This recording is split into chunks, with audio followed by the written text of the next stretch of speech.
If your child comes to you and said, Daddy, I want to be the opposite sex, you cannot refute them. You cannot even say, hang on a minute, let's have some counselling. And that's what's happening in our country. And what happened under that was... This week on World Class Voices, we bring to you an exclusive live episode hosted prior to one of our private luncheons.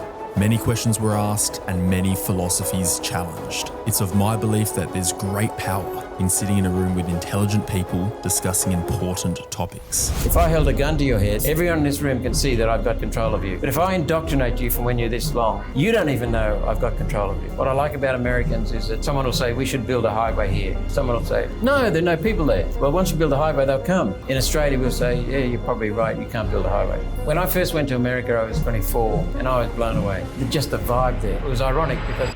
Do you have any global leaders that you particularly look up to? Living Trump. We can't have a Trump. We can't have someone come from the private sector and say, hey, you're not running it properly, we want to run it this way. Where do you think other politicians go wrong? The core problem in politics is party. People, once they're in a party, they try to grow the party rather than look after the interests of the country. It even means that... Please join our live guests by putting your hands together for Senator Malcolm Roberts and his wife, Christine. Thank you very much, Senator Roberts. And Christine, thank you for being with us as well. It's really special to have you here, actually. It's a really nice touch, so thank you. I thought it'd be cool to host a bit of a discussion at the head of the table and ask Malcolm some questions, and then we'll kind of move into lunch in maybe 20, 25 minutes whenever we feel like it, and we can kind of just have a bit more of a casual discussion. And the lunch will be kind of more under the Chatham House rule, a bit more private. There won't be recording during lunch. So we'll kind of have a bit of a yarn for 20, 25 minutes. I'm happy to field any questions because it's up to me to say whether I answer them or not. So I'm fine. That's what we love about you. Anything at all. How good. There's not many senators that would say that. No, there aren't, because they're working for an agenda. So we're working for you. And I mean that sincerely. And that's how all politicians should be, really. Correct. It's the role. In my first speech in the Senate, I started with the words, as a servant to the people of Queensland and Australia. And I got sniggers from the Labor Party and the Greens and sort of muffled laughs from the Liberal Party. Where do you think other politicians go wrong? Where's the disconnect between what their role actually is supposed to be for the people versus what they ended up being or are now? There was a French philosopher, Simone Weil. She wrote a book called something about parties. And she made it very clear to the reader, that the core problem in politics is parties. Because people, once they're in a party, they try to grow the party rather than look after the interests of the country. And that's what happens. And so it even means that people from the two tired old parties can't really go out and engage with people because they can't really listen because they're on an agenda. Whereas Pauline and I can just listen and say whatever we want. You've got a famous, rather comedic line about the two parties. Oh, yes. Was it two cheeks of the same arsehole? Well, that's what I love about this group, because some people don't like that. But they are. If you look at their policies, I'm not being political here, I'm just being truthful, that the policies are almost identical. Whether it's energy, climate, property rights, taxation system. I moved an amendment to a Labor Party Treasury bill, and I said, let's abolish bracket creep. Everyone here would know what bracket creep is. And the Liberals stood up and said, we love that idea, but we won't vote for it. Labor Party stood up and said, we love that idea, but we can't vote for it. So they love bracket creep for the obvious reason. It brings in hundreds of billions of dollars. So they just have the same policies, and the policies are not in the national interest, clearly, in my opinion. Taxation policy, which I know you're going to raise, both the Liberal Party and the Labor Party have let multinationals off the hook completely. We know since 1953, we've had 90% of Australia's large companies are foreign owned, and since 1953 have paid little or no company tax, which means you guys are paying their share. Small and medium business. And also individuals and families. Totally. Yeah. And so is that because the tax incentives are structured so poorly for multinationals that they just host their entity offshore? No, the multinationals just, they get recognition in the, I can't remember the name of the bill that Menzies Liberal Party brought in 1953, but it's double taxation recognition, something like that. They don't have to pay company tax in this country because they're supposedly paying overseas, but we know that they're not paying it overseas because they're living in Dublin, for Right. example. Right. What the bottom line is, we have got the world's largest tax evader, which is Chevron, selling our gas overseas and not paying a cent in tax, and very little in royalties. Which means they're using our resources, they're using our infrastructure, our people, our education systems, our security services, not paying for it. And we're handing the gas over for nothing. Whereas Qatar and Norway have sovereign funds and they charge a decent price for their gas. And we are now setting up an import terminal to bring gas in from overseas into Victoria. It's just insane.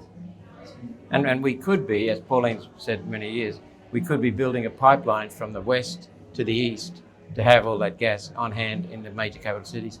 And we also know that gas is amenable to conversion to liquid fuels, petrol and diesel.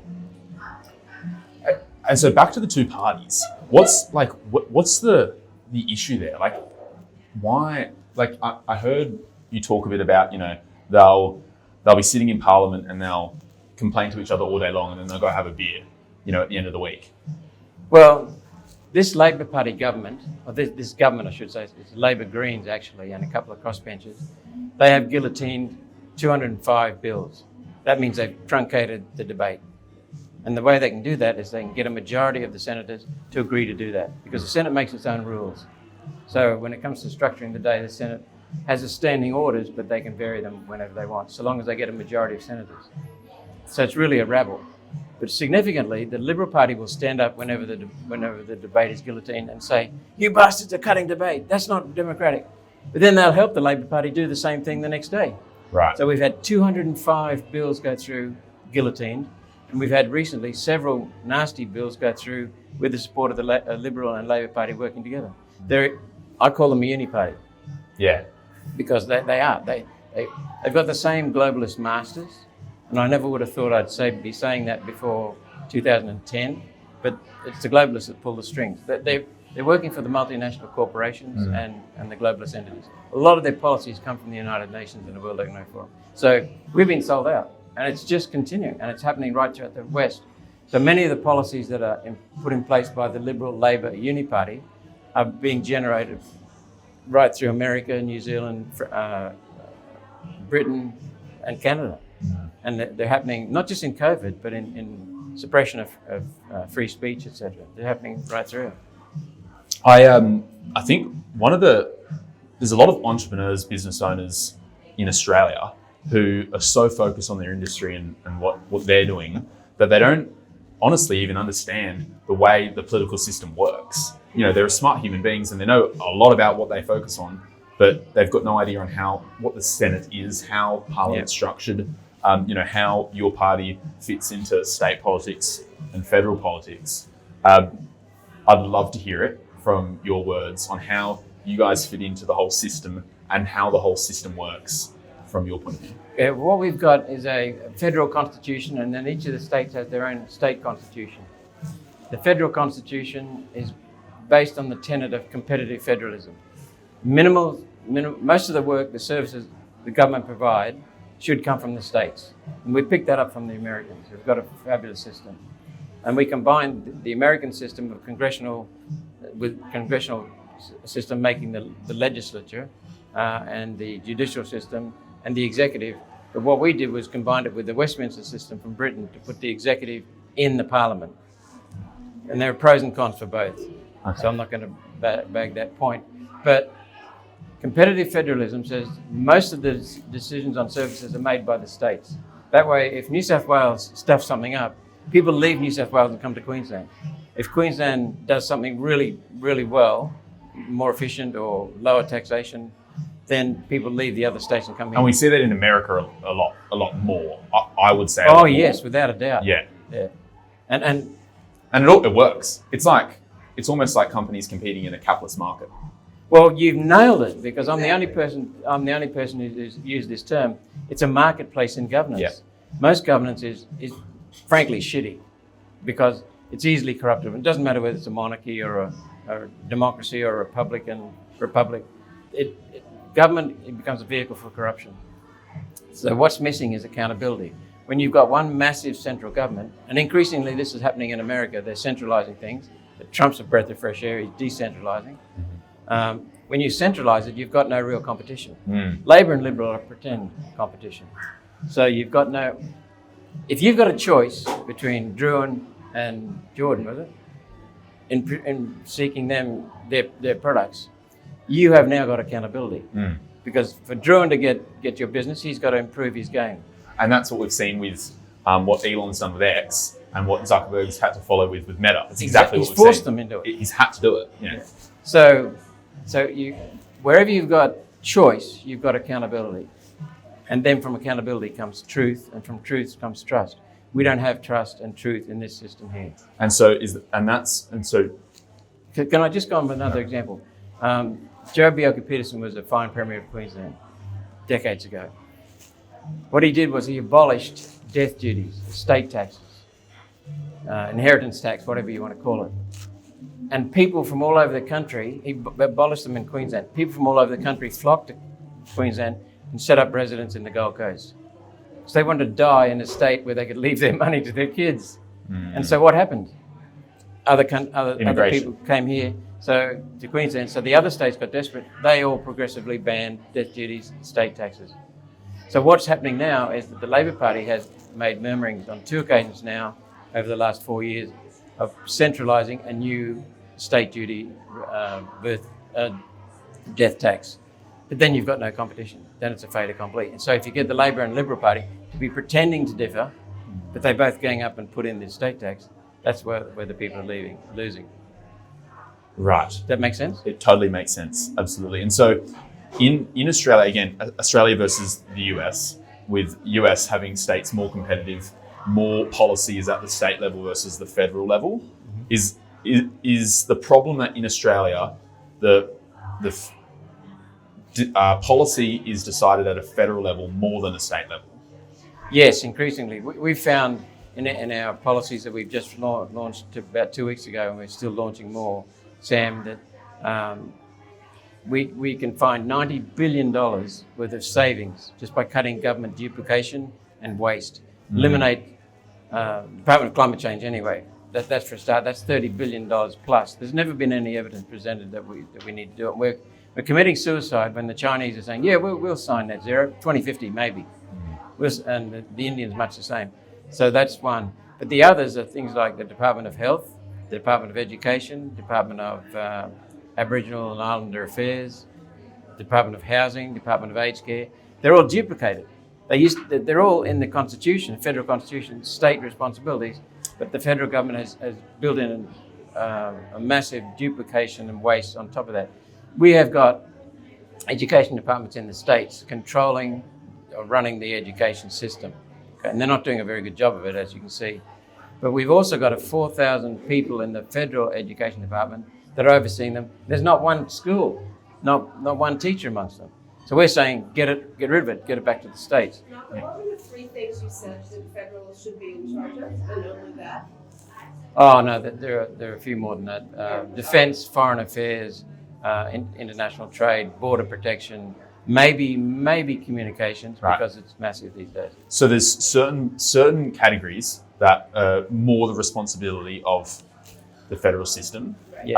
And what you're saying is all of the other ones you list off, like you listed off climate, you listed off Aboriginal affairs, you're not saying remove them, you're saying remove the duplication of them. Is that right? Send them back to the states where they belong. Yes, yeah, I got that. And then you get, at the moment we have got an Aboriginal industry, and it's a white and black Aboriginal industry. It's white fellas making out like bandits, crooks. We've got consultants, lawyers, bureaucrats, activists, academics feeding on the trough. You go and talk to people, the Aboriginal people in the communities, they'll tell you they're getting bugger all because it's being hived off. I'm talking $30 to $40 billion hived off along the way.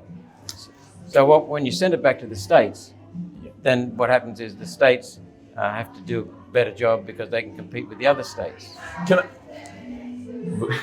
I we've got a happy birthday going on in the background.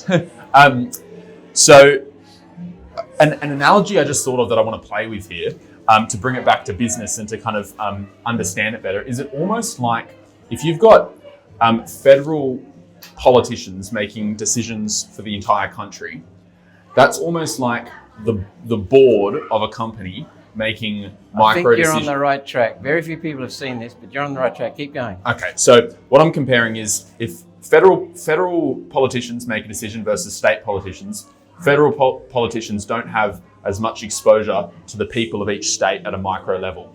And no accountability because there's no alternative. Gotcha. And in a business level, it would be like the board making micro decisions instead of the executive management team. And it gets far, far worse because it used to be that the states raised most of their revenue and most of the revenue in the country. And then they handed out some to the local government. They're not actually a government, local councils, because they're not a form of government. They're not recognised as government. The federal government in 1943 took over the rights of states to levy income tax. So the federal government levied income tax. And then they disperse it with strings attached. So who's running the country? The states? No. The federal government is. So you've got most of the revenue being raised by the federal government, and it's being spent by the states. Can you see a problem? And then think about this: we've got places like Thargomindah Shire and southwestern Queensland, or every state, every local council. They get a lot of their money from the federal government, with strings attached, with conditions attached, and they only go for 3 to 5 years on grants. So can you see who's really running local council? How the hell can a federal bureaucracy run a local council looking after the needs of outback Queensland, northern Queensland? It's absurd. And the states appealed that ruling back in 1943, and the High Court came down with the ruling in favour of the federal government. So what we've got is the people with the money at one level, which is the federal government. We've got the people with the power under the Constitution and the state constitution for delivering the services, but they must deliver them in accordance with conditions from the federal.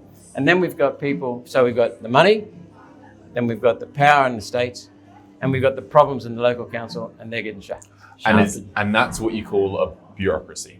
Well, there's an excellent book by Ludwig von Mises, a fabulous author, Austrian School of Economics. He details it in a book called Bureaucracy. It's only very short, but bureaucracy is a name for all the slop that's carried around.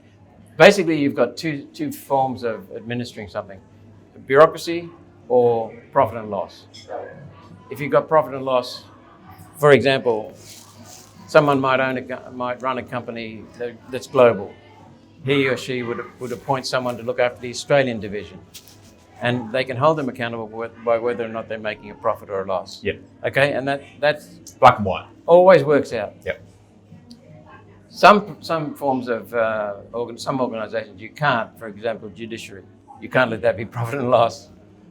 Perhaps the police force. And I think Ludwig von Mises probably said the defence force.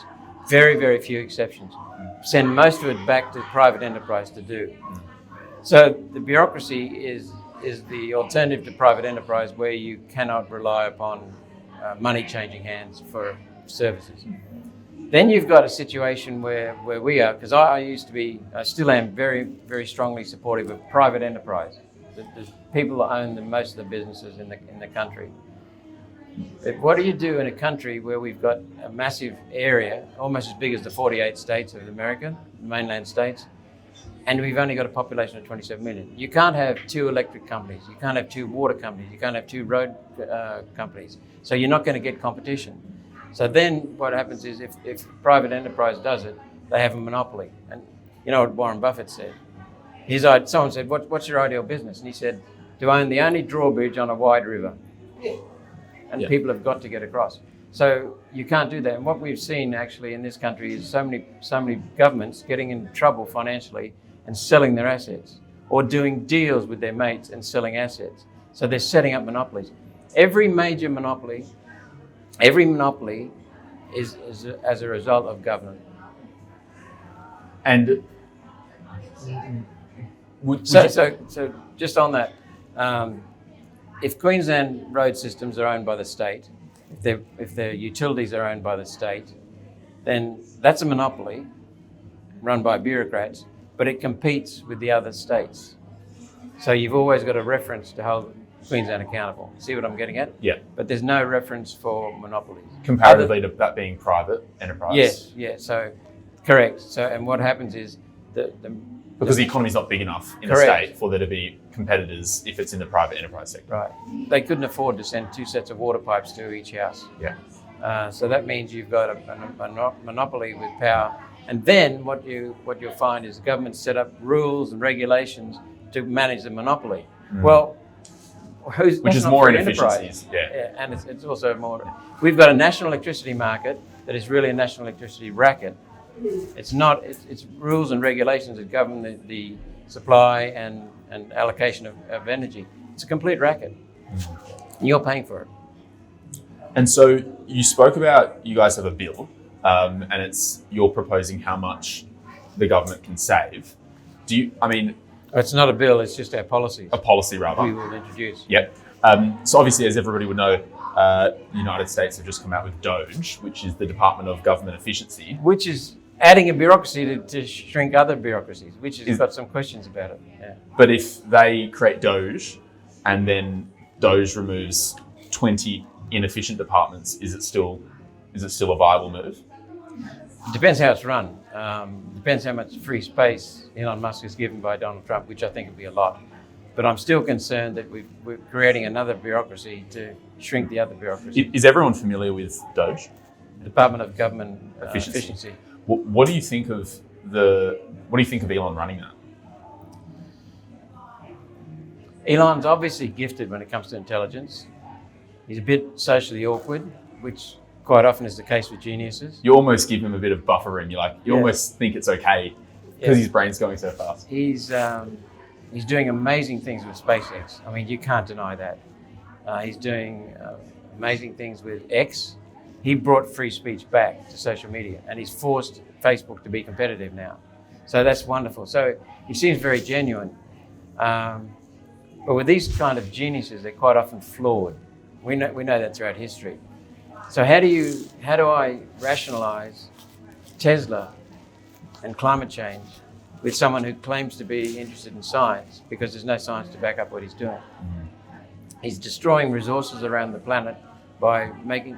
Electric vehicles are inefficient users of resources. They're hogs when it comes to using natural resources. They'll never be competitive. Physics just says that. So I can't understand. I can't fit him into that. And there are other things that people have got questions on as to how much power he has. So the verdict's still out, but I think if I were to jump on one side, I'd jump on his side because I think he's in the right direction. And what do you think of President Trump? Oh, I love him. Yeah. When he was first elected in 2016, one of my staff suggested we go outside with Pauline and crack a bottle of champagne with him, even though I don't drink, but except for a light beer. But we celebrated him then. He lived up to his expectations, our expectations. I think that photo went viral. In front of Parliament House, in front of the Australian crest, toasting Donald Trump. What I think I'm starting to see and be really grateful for the fact that the 2020 election was stolen. There's no doubt in my mind. That's a really interesting comment. I'm interested. There's no doubt in my mind at all. But nonetheless, Ben Carson, who was a pretty savvy neurosurgeon, maybe even a brain surgeon, is an African American. He ran for the Republican nomination against Trump. He got beaten in 2016, but Trump hired him as the housing secretary. And I think he stayed the full 4 years. And at the end of that, he was asked a question, what went wrong? And he said, we did one major mistake. This is in the 2020 election? Leading up, when Trump got knocked out, yes. Okay, yeah. They asked Ben for his views on what went wrong. And he said, we did not know how deep the swamp was. And I think what we're seeing now, so had he gone straight into a second term, he would have still been grasping to unload a lot of the baggage. But now he's come in, he's just gone, clear the decks and get on with it. So I love that. Yeah. And he's calling a spade, and he's giving people permission all over the world to tell the truth, to speak properly. There are only two sexes, male and female. That's it. End of story. And it's almost like, if they choose to still assassinate him, he has such a cabinet, they'd have to assassinate them all. They've all been confirmed now. Christine, that's a fascinating point. Do you think something changed in Trump after that assassination attempt? I don't know. I'm not in his mind. I'm not in his heart. I think he did say something that he's protected by God. Yeah. I think he's got the wind up the globalists. That's for sure. Because people don't realise it, but I've lived and worked in America for 5 years, and I've studied over there. Gone to one of the best schools in the world, and that's where I met Christine, University of Chicago Graduate School of Business. But I've worked in 8 states. I've travelled through all 50, and I love the joint. But what I've seen in the last 30 years has really made me quite, you can tell, quite sad, because I've seen it destroyed by the likes of George H. Bush, George W. Bush, Barack Obama in particular, Bill Clinton, Biden. Biden was obviously not capable, but he was a puppet. And same with the others I mentioned. Franklin Delano Roosevelt is quoted as saying, the American presidents are selected, not elected. So what happens? There are some globalist large families, the Federal Reserve Bank, for example. I didn't believe this until I did my own research in 2010, because I was wondering what the hell is driving the climate scam. We've got a privately owned Federal Reserve Bank that's basically dominating the money system around the world. Privately owned. And the American Constitution says Congress is the only entity with the power to issue currency. It's part of the government. I thought the Fed. I thought it was part of the government. I had no idea it was part of the government. So what we've got is some families, small group of families, the Rockefellers, the Rothschilds, and a few others, who are controlling what's happening around the planet. And the United Nations was formed to serve their interests. The European Union is formed to serve their interests. The European Union is the model, according to the United Nations, for unelected socialist global governance around the world. The CIA. So I don't know if you've seen Mike Benz being interviewed by Joe Rogan. Have a look at that show. The first one in particular, that's the only one I've seen, 2.5 hours. He just reveals how the United States has its fingerprints in everything and overthrowing governments. Not with military force, but with psychological force, propaganda, controlling universities, controlling the academics of the universities. And then in 2016, when Trump became such a threat to the globalists, because Trump's the only one, apart from maybe Putin, who understands what's going on, they trained all of that stuff onto Trump to try and destroy him. They control the media. There are many, many quotes about that. And they tried to smash him and beat him in 2024, but he went through it. And I think the people can see that he knows what's going on. Putin similarly knows that the globalists are in charge. And is the fact that he can't be bought because he doesn't need donations another element? Yep. Yeah, that helps. He's very independent, but he's also, he just tore into the media, and I've never seen anything like it leading up to the 2016 election.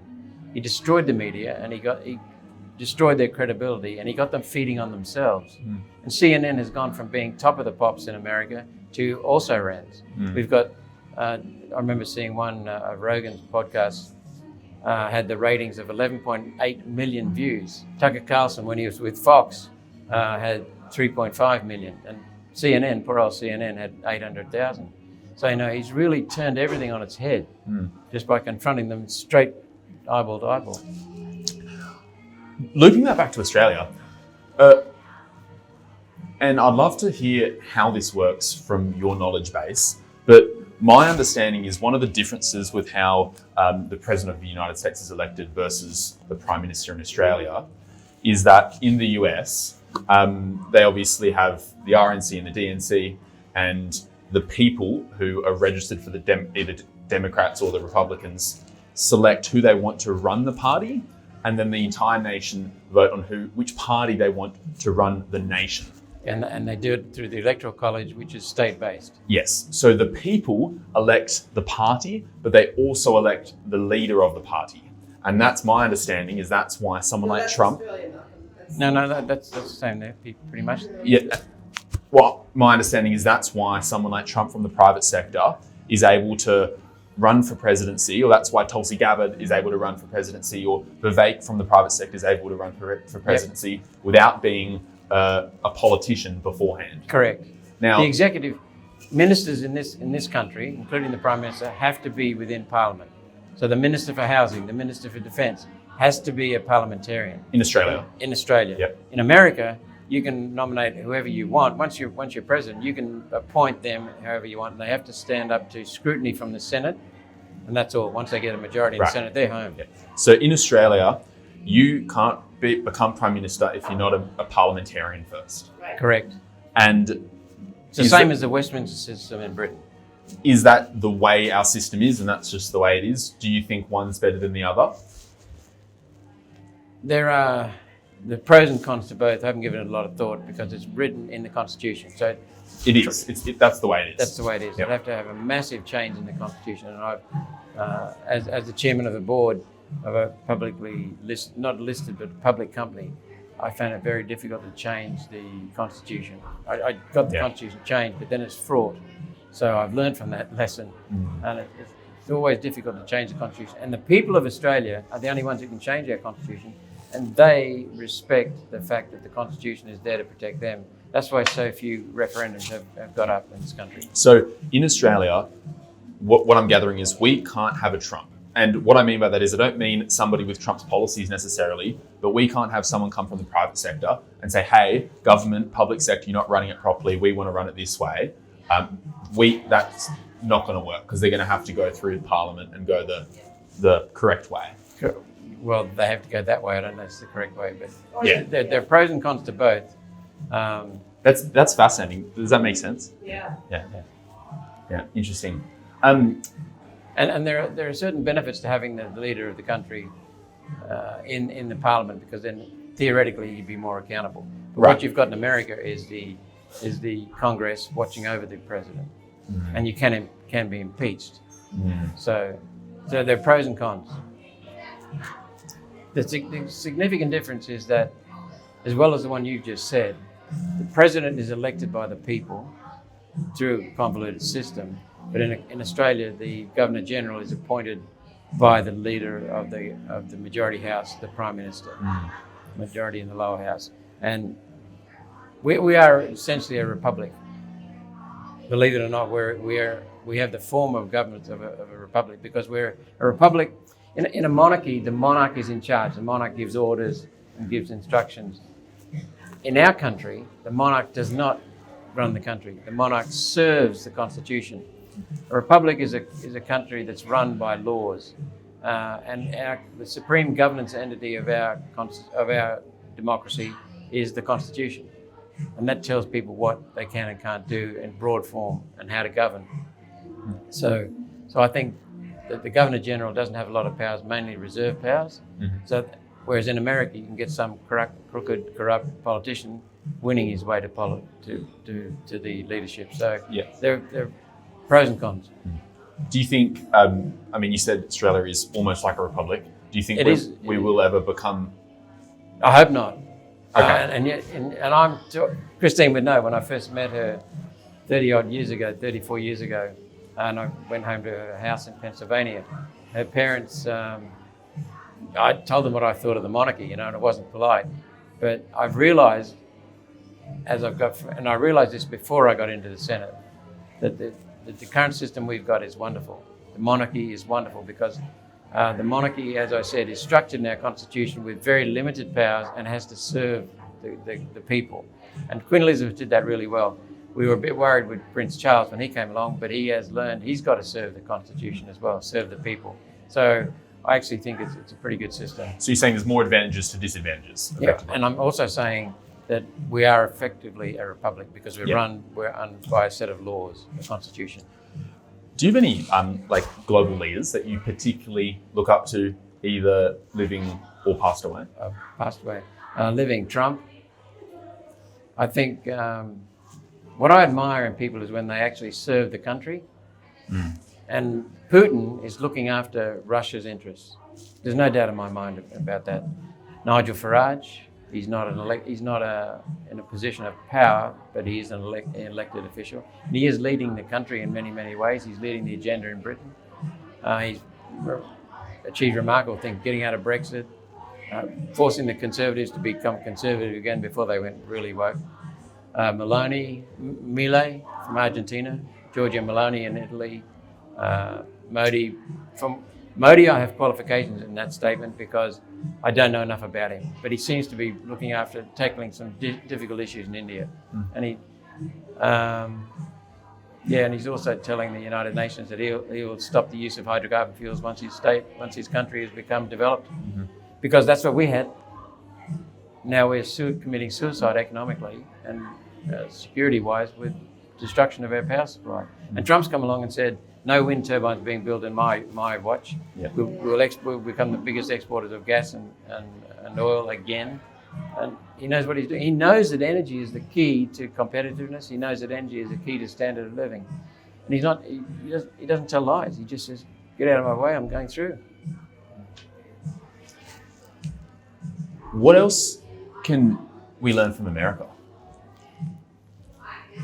We can learn. When I first went to America, I was 24, and I was blown away.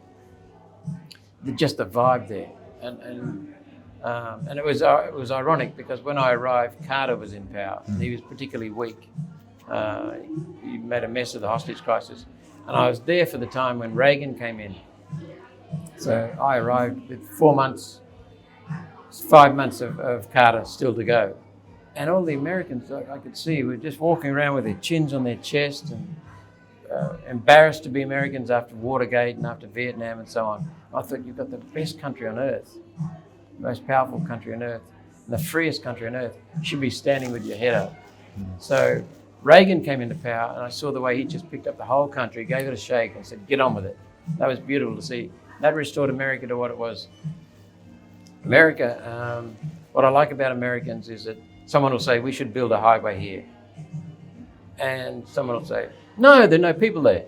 Well, once you build a highway, they'll come. In Britain, they say you can't build a highway because there are no people there. In Australia, we'll say, yeah, you're probably right, you can't build a highway. The Americans will go after vision. I remember in 1994, I attended a conference that was run by Telstra, and I heard the new American chief executive of privatized Telstra, Frank Blunt, and he commissioned a survey that exposed the difference between Americans and Australians, because Frank Blunt was pretty sensible. He came down here as an American who ran the Baby Bells, and he was running a telephone company in this country. And he said, God, you Aussies, you dress like us, you have habits like us, you have the same values as us. There's something different about you. And so he commissioned a study to find out what was going on, what the culture was like in Australia. And what he found was the Americans like to see a vision, a noble vision, the impossible dream, I think he called it. And the Americans just go, right, saddle up, let's go. Australians will say, hang on a minute, you're in charge here, let me ask a few questions, and take them on. And so Australians won't saddle up for anything. Yeah. Without the reasons being explained. Is that skepticism to a degree? That's distrust, I think. It's just a cultural thing, so I don't know what's driving it. But the original American nation was founded on ideals. Wherever I went in America, all 50 states, I'd see fingerprints of those 20 people, and they would. Many countries have started with 1 or 2 or 3 remarkable people. America started with 20. It's just stunning. And I'm getting a little bit teary because America showed me how humans can structure a society. And America was all about unleashing people and getting rid of the rules. And humans in our society are crippled by so many rules and regulations, and crippled overall by an incredibly negative perception of humans. It's an anti-human culture. We've got it in this country. It's been coming into America under the Democratic presidents. And also George H. Bush and George W. Bush. Trump is becoming a breath of fresh air because he knows all you've got to do is release people. There's nothing a human can't do, but given the right circumstances. So government should not be telling people how to run their lives. They should be creating an environment so that people are free to flourish. Humans are just absolutely stunning people. I'm sure you've got your faults. I've got my faults. Ask my wife, she'll tell you. But we're all limited in some way. But when humans are free to use their skills and their innovation, they're just remarkable people. And one of the things we are told you can tell I'm feeling pretty strongly about this. I've been calling it out in the Senate. The Greens are the most anti-human and disruptive force in the country. But we're told repeatedly from when we're this high that your species is ignorant, stupid, gutless, irresponsible, uncaring, greedy, unkind. Humans have an amazing abundance of care. And you're 4, 7, 8 people in this room are evidence of that. Because you wouldn't have been here, Jackson, if it hadn't been for someone caring for you. Right. So I wouldn't be here. I had good parents, but say my parents were bad, and say I got raised by someone else. Someone cared for me. I'm living evidence that someone cared for me. And I'm so sick and tired of getting pissed off with the narrative in government, especially British and Australian government, talking about how we've got to control you bastards because you're unruly, uncaring, unkind. Americans have still got that trust in humans. I don't know if I'm making sense, but you're hitting it home. Absolutely. There's another piece that I almost admire about the US is their ability to be patriotic.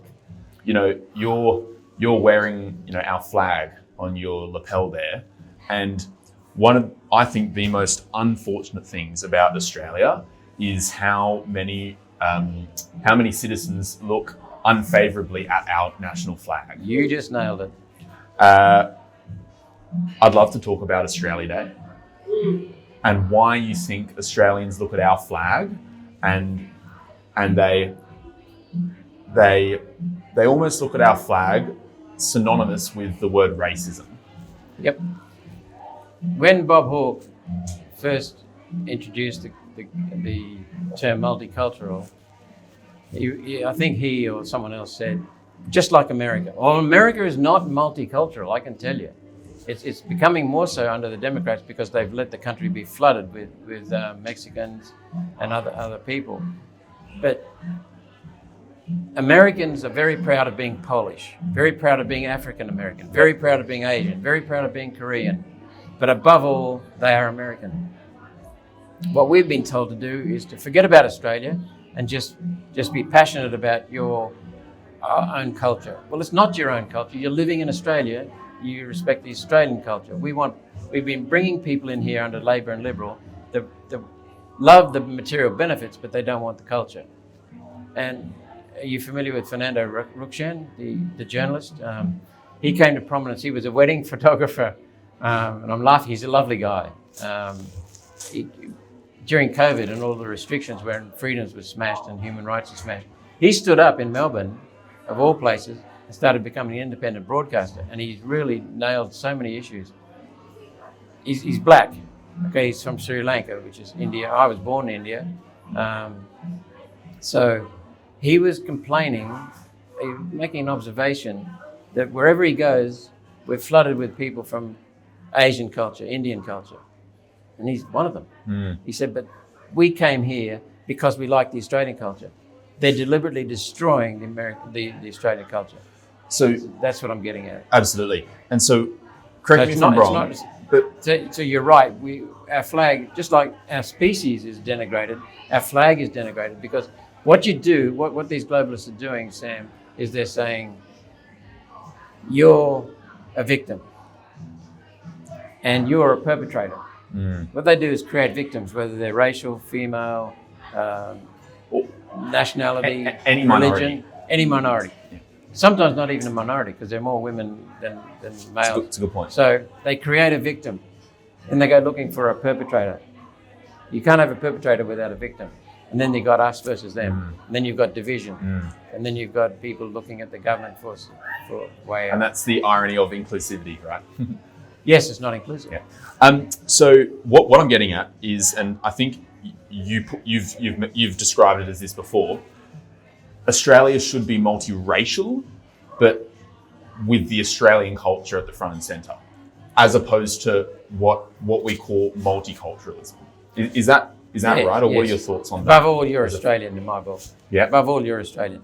You can be proud of being from Lebanon or Greece or Italy or Tokyo, wherever you're from, wherever your ancestry is. Be proud of that. But above all, you're Australian. And we don't let you into the country until we know you can speak English. Yep. We know you will comply with the laws. You will fit into the culture. And that doesn't mean you'll assimilate straight away, but you are capable and you want to fit in.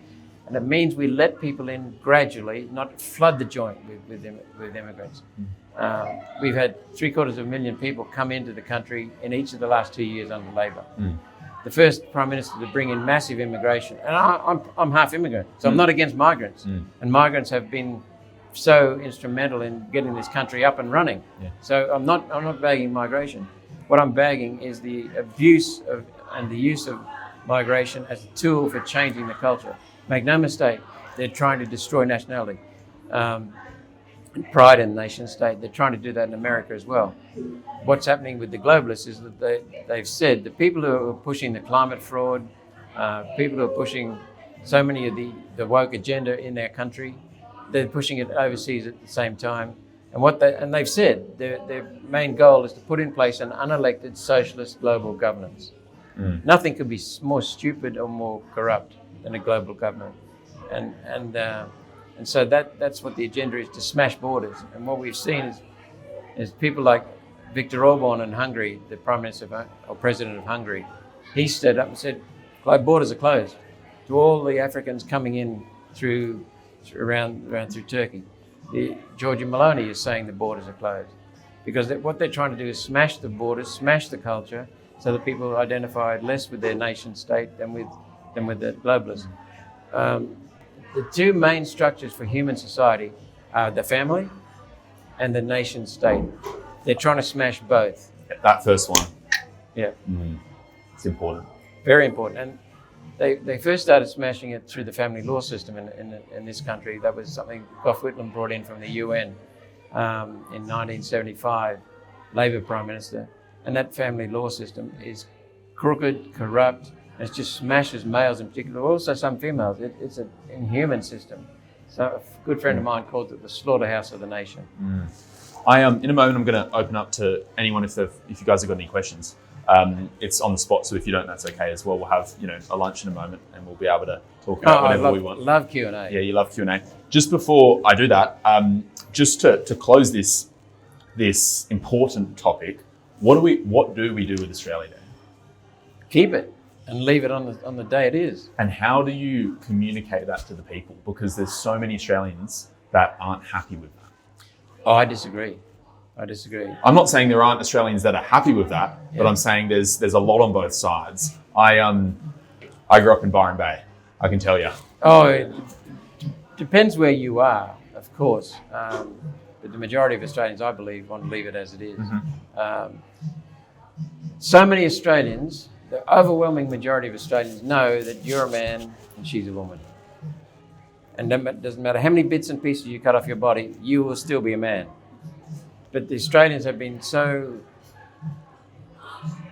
victim mentality, but it's a form of censorship where you say, if you don't agree that males are males forever and females are females forever, you're transphobic. Oh, I don't want to be transphobic. Because these poor victims, so they bring that out and then they change but everyone knows males and females are different. And males stay males and females stay females. It doesn't matter what you chop off their bodies or what sort of hormones you give them. And so people are afraid to speak. So in centuries that have gone past, even until recent decades, if I held a gun to your head, everyone in this room can see that I've got control of you. But if I indoctrinate you from when you're this long, you don't even know I've got control of you. And that's what's happening in our country. And so the various victims have piled onto Australia Day, but they're still the minority, I believe. So the majority will prevail, provided what's got to happen. If you look at, I'm probably the most outspoken senator in the Senate when it comes to belling the Greens for their transgender rubbish. When I first started speaking against it, there would be 5 Greens speaking on a bill or a motion, and I'd be the only one. Then some of the others joined in. Pauline didn't take her long to join in. And now, the last time this topic was raised, there was 1 Green stood up and spoke, and there were 5 of us. And so the tide is changing. And, you know, Nick McKim was the Green, and he was so crazy in his comments that I posted his video on my website because it highlights their stupidity. They go over the top and they've got no real argument. But what we can see now is people are starting to talk more and more. We've seen drag queens coming into schools. Well, parents have taken heed or courage from what we're saying, and they're standing up to the principal saying, don't you dare let that drag queen in here. So what we can see is Trump's come out and said there are only two, male and female. That's it. All the woke bullshit going on in the departments and defence and so on. And that's it. People are going, thank goodness, aren't you? Now it's free to speak. And we, before Trump came in, the Australian and New Zealand psychologists or psychiatrists association, whatever, came out and said affirmation is the wrong way to treat gender dysphoria. So that's very, very important. We've been saying that for a long time. Gender dysphoria is a real condition, but it's a mental condition. And it's a mental health condition. And it's extremely rare. It's not a common thing. So we're changing our bathrooms to suit a very uncommon thing. So gender dysphoria is a mental health issue. We need to treat those people with care, with love, with compassion, with respect. And then you've also got hermaphrodites where they've got bits and pieces of both sexes. Born differently, yeah. Yeah, and that's tiny.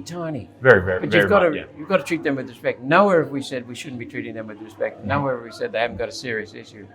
But gender dysphoria needs to be treated with love and care and compassion, not affirmation. So in Victoria, as I understand it, Dan Andrews passed a law that said if your child comes to you and said, Daddy, I want to be the opposite sex, you cannot refute them. You cannot even say, hang on a minute, let's have some counselling. Let's have some discussion here. You're only 8, wait until you're 18.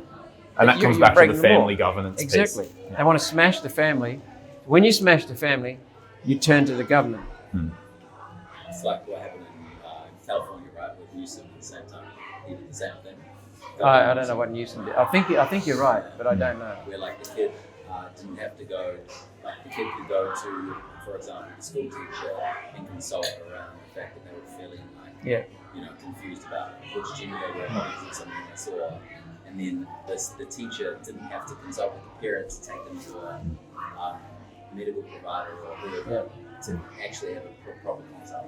So when you've got the airwaves and the schools with woke bullshit, and you've got the parents being interfered with by the government and losing their responsibility, losing their authority with their children, you've got children in a very vulnerable state, and you can manipulate that. So we found in COVID, up until COVID came into this country, the COVID response, COVID was pretty mild, but COVID response was terrible. It was abysmal.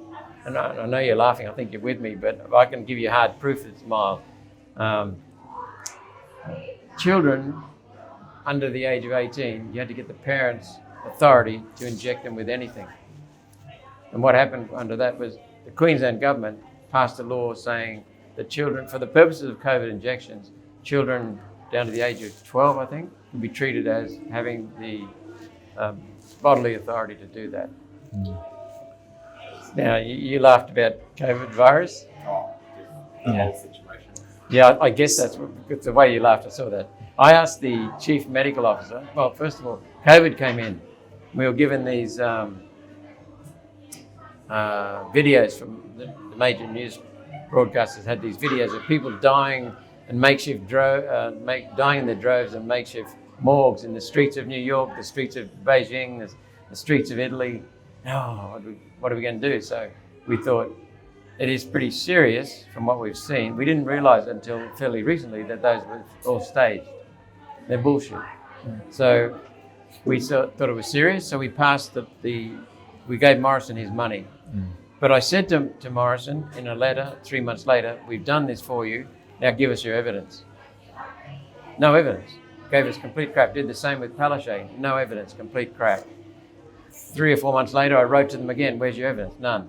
So 12 months later, in March of 2021, I asked the chief medical officer, who's the government's chief advisor on medical issues, what the evidence was for for COVID virus severity and transmissibility. And I said I wanted in absolute figures and I wanted in relative terms to past severe flus. He came back with the graph, looking at it from your perspective like that. Severity up here, transmissibility here. COVID, where he put it, was less transmissible than some past flus. But here's the killer. The severity, what would you have guessed the severity was from what happened in the COVID response? Deadly, it's serious. 10 out of 10, 9 out of 10, Yeah. 8 out of 10. You assume that you'd have a measurable percentile death rate. Yeah, very high. Well, you'd assume you'd have at least a 1% death rate, which on a population basis would be very significant. But what we're saying is you would classify it as severe. Highly severe. You would think. The chief medical officer, who was involved in staging a lot of the lies we were told by the bureaucracy, the chief medical officer's graphs showed low to moderate severity. Now, if you then pause, and we've turned the country up, so the inflation came from the $500 billion worth of cash splashed around, all the restrictions, the people dead from the injections. If you just pause for a minute and you think low to moderate, okay, some of the people are going to get severe reactions, the elderly, the immune compromised, the vulnerable. So if you take them out, what's the severity? It's got to be low. And it is low. So we were conned. And that's what, and both the Liberal Party was leading the federal government, but the Labor Party is leading most of the states, working together to con us, a uni party. I've got the restaurant team wanting to come in and serve us lunch. So what we're going to do is we're going to have lunch in a moment, and I'd love to continue this discussion. You know, we've got members, Happy to. you know, across the industries of e-commerce to construction to waste management to real estate development, and there's a bunch of interesting topics I'd love to get into with everybody. Thanks everybody for coming. Thank you, Christine, for coming along as well. It's amazing to have you here. I have a gift on behalf of the Forbes Club for you, Senator Roberts. This is the first ever edition of the Forbes Australia magazine, released just under 3 years ago. So I want you to have this one. Thank you very much. No worries. Well, thank you. Now, will I have to declare this? Is it a masterpiece? No, it's edition number 1 though, and there's only one edition number 1. No, that's what I was getting at. Yes.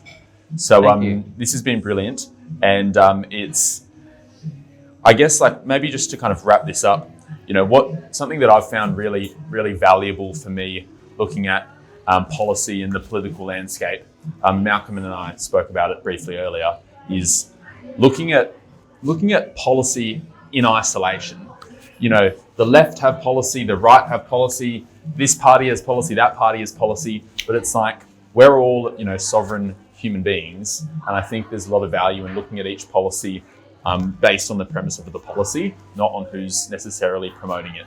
Because I think sometimes we get really caught up, the world gets caught up in reputations. And I mean, there's some really good examples of this. Barack Obama, he's an incredible public speaker. He's one of When he's got a script. When he hasn't got a script, he's not so hot. But keep going. His You're tonality, right. the way he projects his voice, the presence in a room is extremely charismatic. But that doesn't mean he's got brilliant policy. But people like him and vote for him because of that. Similarly, on the flip side, you've got somebody like Trump, who's, you know, had crazy reputation for good and for bad, and people don't look at his policy. Pauline's another brilliant example. Pauline gets hammered in the media. She is smart. She gets hammered, and what that does is it blinds people from looking at the policy. And so that's what I thought would be a really good way to kind of wrap this up. Can I make a couple Absolutely, comments on I would that? love you to make a comment. Pauline Hanson simply went out to the people. She did a phenomenal job as a councillor in Ipswich City Council. Phenomenal job. She had people from her ward coming to her with problems to fix. She fixed them. She held people accountable. Then she had people from all over the Ipswich Council area coming from various wards, and she fixed them. She had employees telling her about corruption within Ipswich City Council. She fixed that. So when she got in, I won't go into the details, but she got in through a mistake, a quirk in many ways, but she got in especially because she said what she thought, and she said what the people were saying. So she can really listen, and she's got incredible listening skills, and she's genuine, and she has got the guts to stand up and speak. Now, when in 1998, when the Queensland election was coming up, she was standing in the federal parliament. She wasn't in the state. She got 23% of the vote. And the Liberal and Labor Party went, what the hell is going on? They could see their days were numbered. She got 11 people in the state electorate, in the state parliament. They were terrified. So what they tried to do was jail her for fraud, trumped up charges and wrong, and on appeal she was let out. But that's how she's Australia's first political prisoner. But more importantly, they did something even worse. They called her racist because she dared speak about the fact that every Australian should be treated the same and treated together, because you notice our party is not named Black Nation plus White Nation plus Greek Nation plus Japanese Nation plus Asian Nation. It's named one nation. And she had the temerity to say, you are creating a division in the country. And she's been proven right. And what you'll find is that the Asians love her because the Asians came here to be hardworking and they want the values of Australia, and they saw her to protect her. So the Aboriginals love her because she's fair dinkum about and the corruption that's stopping them getting their money. So you're paying for them to get money, but they don't get it. So what they did was they called her racist. There's nothing worse than you can call someone in Australia than racist, because what happens is people are afraid to say, yeah, I voted for her. Oh, you're a racist too. Yeah. So I agree. It's all about suppression. Again, it's that form of control. Thank you, Senator Malcolm Roberts. It's been our pleasure. Thank you. It's been my pleasure too, Sam. Thank you for the invitation.